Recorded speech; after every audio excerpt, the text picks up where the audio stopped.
que é a lógica do cisne negro? Qual é a característica do cisne negro? Tá. Então, até descobrir na Austrália, ninguém sabia, o senso comum no planeta é que só existia cisne branco, não existia cisne negro. Até que descobriram na Austrália, um novo mundo, e viram que tinha um tipo de cisne negro, que assim também tinha um cisne cinza.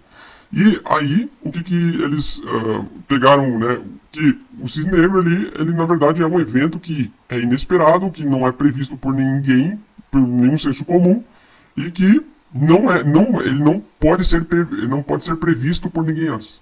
Então não é previsto, certo? Ele é um ponto fora da curva, traz um impacto extremo, então ele abala tudo.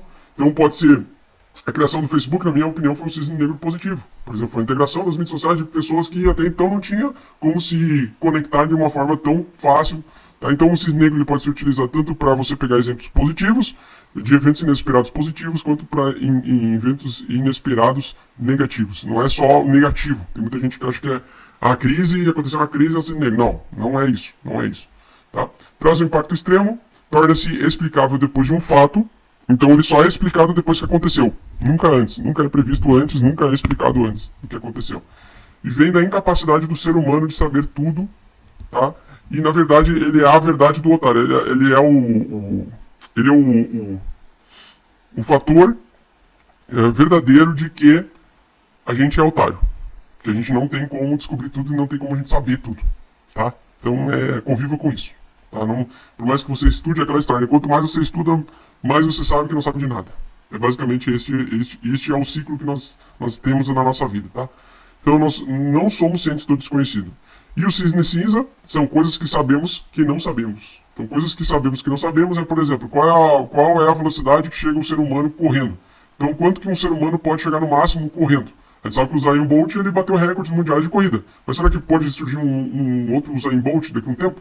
Não sabemos. Então a gente sabe que não sabemos. A gente sabe que não sabemos que a velocidade máxima de um ser humano é tanto. A gente não sabe mesmo. A gente tem as médias. A gente sabe quem é mais lento e mais rápido. Mas a gente tem uma média. Tá? Então por isso que a gente vive uma vida médio-cristã, que eles chamam. Tá? Médio-cristão. Então, clientes, cientes do desconhecido. Então quando a gente está percebendo um cisne cinza, é quando a gente está ciente de que não sabemos nada, ciente de que desconhecemos as coisas, ciente de que pode, quando alguém perguntar Bitcoin pode ir a zero, para mim é improvável, mas é impossível saber. Tá? Para mim é improvável, mas é impossível saber. Certo? Então hoje para nós o Bitcoin, que era um cisne negro, é um cisne cinza. Beleza? Deixa eu ver aqui. Implicações da cegueira aos cisnes negros. Então qual é o problema da gente não assumir que existem cisnes negros, né?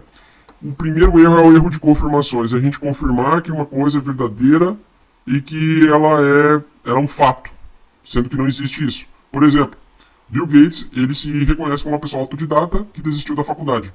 Agora quer dizer que se a gente afirmar, a gente pega o que é um cara, um dos maiores bilionários do planeta, um dos caras mais ricos do mundo, ele largou a faculdade, a gente vai agora dizer e afirmar, não, fazer faculdade é perda de tempo. Não, não é. Tá? A gente pode ter pessoas que falam, eu já vi até alguns youtubers fazendo isso, né? Falando assim, porque eu me dei bem porque eu não fiz faculdade. Não é bem assim. Se eu não me engano, o Flávio Augusto, do Geração de Valor, lá no seu início, ele ironizava, né, o pessoal que fazia faculdade, porque eu acho que ele não fez faculdade e tal, ele se tornou um empresário muito bem sucedido, com a WhatsApp, que é o curso de inglês para adultos, tá? Ele foi o cara que criou esse submercado aí. E ele ironizava, assim, porque o pessoal que fez faculdade, não quer dizer que você fez faculdade que você vai ser bem-sucedido. Tá? Então ele já falava essa questão. Porém, lá no início, tá? Não estou falando agora, mas porque agora ele conforme a gente passa o tempo, a gente fica mais sábio, né? Agora ele já releva isso, mas lá no início, talvez no primeiro livro de Geração de Valor, ele até ironizava, às vezes, quem fez faculdade. Tá? E não é por aí que a banda toca. Então, uma verdade para uma pessoa não se torna absoluta para todas as outras pessoas. Um exemplo não pode ser um exemplo a ser seguido exatamente porque aconteceu com aquela pessoa. Tá? E muitas vezes a gente pega pessoas como exemplo absoluto e essas pessoas que pegam outras pessoas como exemplos absolutos, coisa que eu já fiz no passado, eu admito, tá? Elas cometem esse erro que são os erros das confirmações. Se eu agir assim, vai acontecer assim comigo. Se eu agir exatamente como aquele cara, pode acontecer comigo. E não, de fato, não é necessariamente assim que funciona. Tá? A falácia das narrativas. A falácia das narrativas é o seguinte. exemplo, a gente, vamos dizer que eu não tenho medo de andar de avião, tá? Então eu vou para o aeroporto e vou andar de avião. Porém, se cai no mesmo dia que eu vou esperar meu voo, cai um avião na pista do meu aeroporto que eu estou esperando, a minha probabilidade de eu desistir de eu pegar o meu voo logo em sequência é altíssima, certo? Então as narrativas muitas vezes elas ocultam a estatística, e ocultando a estatística faz com que a gente tome decisões precipitadas, porque tudo é estatístico. Como eu falei para vocês, dia 12 de março, aconteceu uma vez, ou duas vezes, foi a segunda vez que aconteceu em 22 bilhões de anos. Tá? É estatístico, beleza? Só que daí você pega uma narrativa, caiu outra vez em 50%. Né? Pode cair outra vez, acontecer um dia pior que 12 de março, pode acontecer um outro dia que vai cair 80%, 90%, 100%, Bitcoin vai a zero, sabe? Então a gente tem que cuidar com as narrativas. Tá? Nem sempre as narrativas elas vão proporcionar, as narrativas de um fato vão proporcionar os eventos futuros no próximo. Então isso também é uma coisa que não podemos desconsiderar. Outra coisa, nós não estamos preparados para cisne negro. Então o que acontece? Por exemplo, vamos pegar, quando a gente pensa numa média, né, a gente está num pensamento de uma média, quando a gente faz faculdade, a gente pensa assim, pô, vou fazer faculdade, finalizar ela, ter uma profissão, ganhar dinheiro, estabilizar, e a minha vida vai ser essa curva aqui, tá? Então, à medida que vai passar a minha curva profissional, ela vai ser isso aqui. Sendo que ela pode ser exatamente isso aqui, ó. Pode ser que você tenha aumentado tua renda média por um tempo, até que chegou um certo ponto que você decidiu escrever um livro sobre sua história, ou sobre um conhecimento seu, que você entendeu, e aí você escreve o livro, faz a venda e você explode. A sua carreira profissional, ela explode. Então, a curva, ela nem sempre é assim. A curva, ela pode ser assim, e também ela pode ser o inversa, né? Por exemplo, a do Ronaldinho Gaúcho, ele lá do início da carreira, com bem jovenzinho, 18 anos, subiu, teve uma grande alta, agora com 40 anos de idade ele foi para quase zero no sentido de carreira profissional, ou qualquer outra coisa que você possa dizer, o cara tá na prisão. Então ele tá numa situação pior possível para uma pessoa que quer perder a liberdade. Certo? Então a curva ela não é sempre essa, só que a gente tende a pensar automaticamente que a nossa média da nossa curva é sempre essa, que a gente pega sempre a média, a gente sempre pega a média. A gente vive pensando como um médio cristão, sendo que a gente vive num mundo de extremos. É isso que eu quero dizer. Então, outro ponto, né, que as pessoas não entendem em relação ao entendimento do cisne negro e ficar alertas ao cisne negro, né, a distorção da evidência silenciosa, que é o seguinte: a história tem tendências a esconder cisnes negros para nós. Por exemplo, lá no século XV, quando as pessoas usavam embarcações para descobrir novos continentes, descobrir um mundo novo, né, todos eles pegavam oceanos com tempestades. Só que alguns barcos chegavam de volta, outros não. E aí as pessoas que chegavam, elas podiam dizer, pô, a gente chegou porque a gente rezou bastante. Então, enquanto a gente pegou a tempestade, a gente rezou. Qual é o viés de confirmação do ser humano naquele período? Se a gente navegar, a gente precisa rezar para voltar seguro. Mas tem como a gente, por exemplo, desenterrar todo mundo que morreu nas embarcações naquele período, estão lá no fundo do mar, a gente tem como recuperar elas da morte e perguntar para elas se elas rezaram ou não antes do barco afundar? Então não tem como. Então a distorção da evidência silenciosa muitas vezes os cisnes negros eles ocorrem de forma silenciosa para nós. Certo? E às vezes a gente tem uma falsa impressão de que não tem um cisne negro, como pode ter acontecido, e como aconteceu lá no início, onde Donald Trump deu de ombros para o coronavírus, onde eu dei de ombros para o coronavírus há umas 2 semanas atrás, num dos vídeos aí do Domingo do Bitcoin. Tá? Tunelamento.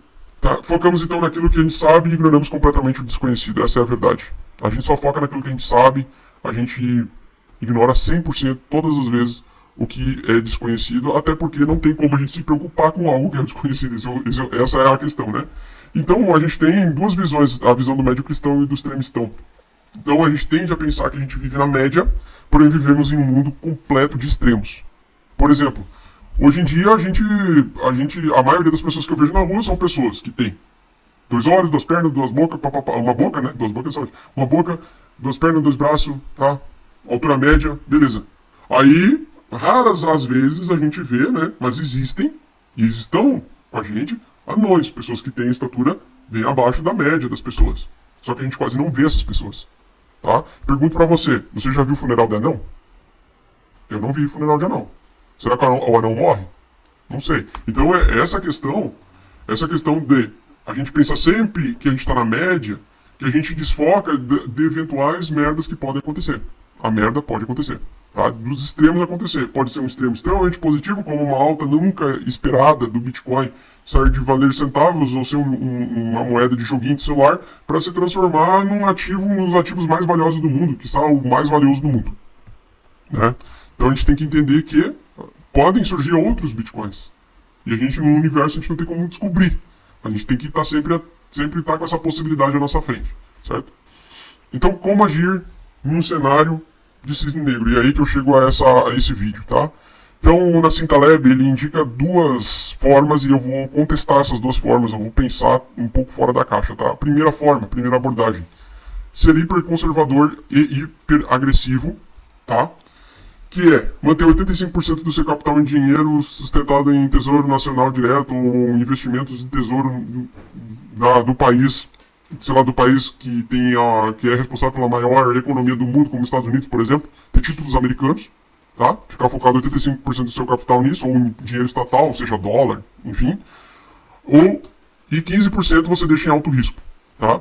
E nunca focar em nenhum tipo de investimento com risco médio. O que seria investimento com risco médio, né? Seria, sei lá, mercado imobiliário, alguma coisa nesse sentido? Não sei. Então, ou ações de empresas grandes, alguma coisa nesse sentido.